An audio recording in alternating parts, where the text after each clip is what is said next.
So today I want to just make a simple congee, which is really great when you're recovering from an illness. Easy to digest, nourishing.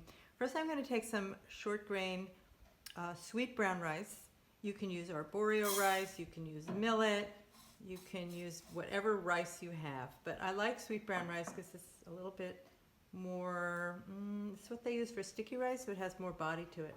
I'm also adding in a little bit what we call hatomugi or Job's tears. You can get these at Asian grocery stores or herbal companies.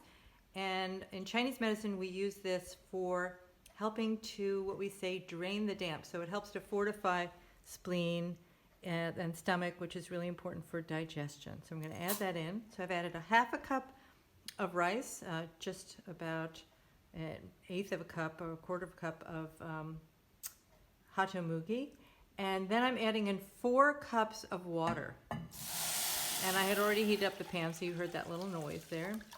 And it's kind of like a rice soup. I'm going to add just about a quarter of a teaspoon of salt. Just stir it around, can you see? And really, we're going to cook this for about 2 hours. I'm going to see you in 2 hours, and this is going to become a lovely rice porridge. Just fantastic for the elderly, recovering from illness, low appetite. You don't have to use water. You can use chicken broth, lamb broth, fish broth, vegetable stock. And you'll see afterwards the many different ways that we can adapt it to make it a really nice, easy to digest meal. Great when you're recovering from an illness. Okay, so here we go. The congee is now cooked.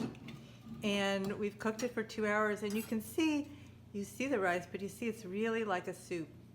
They say in the ancient texts that congee should be indivisible, and there's actually nothing as sweet and wonderful as congee. Everyone has their opinion, but nevertheless, if you're recovering from being sick, or you're feeling tired and run down, or you just don't have a lot of appetite, and you want something easy to digest, congee is a great solution. So here we're going to put it in the bowl here.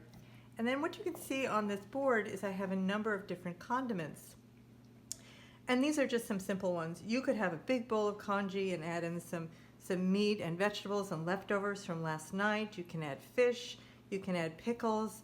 But when you're recovering from an illness and you don't have much appetite, you may want something as simple as butter and honey. Butter and honey builds the qi, it nourishes the jing or the essence, and it's quite delicious. So if you want a kind of sweet and simple congee, that's a way to go.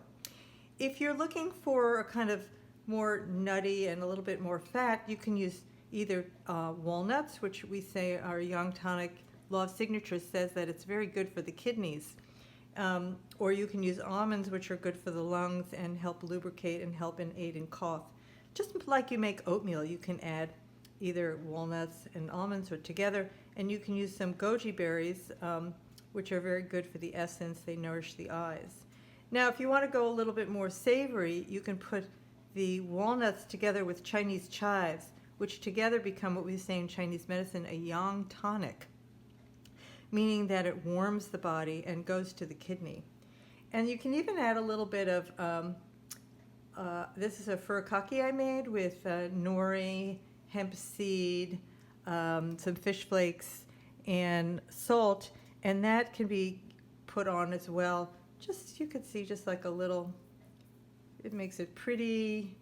You know, here I'm going for a little bit more savory, a little bit chives, and you can have a lovely kind of snack or meal. And then over here I have some turnip greens, which are really high in calcium, and an egg. So you can put in a hard-boiled egg or a poached egg or a fried egg on top, again making a very nice meal. And that's a simple way to have congee after you're recovering from illness.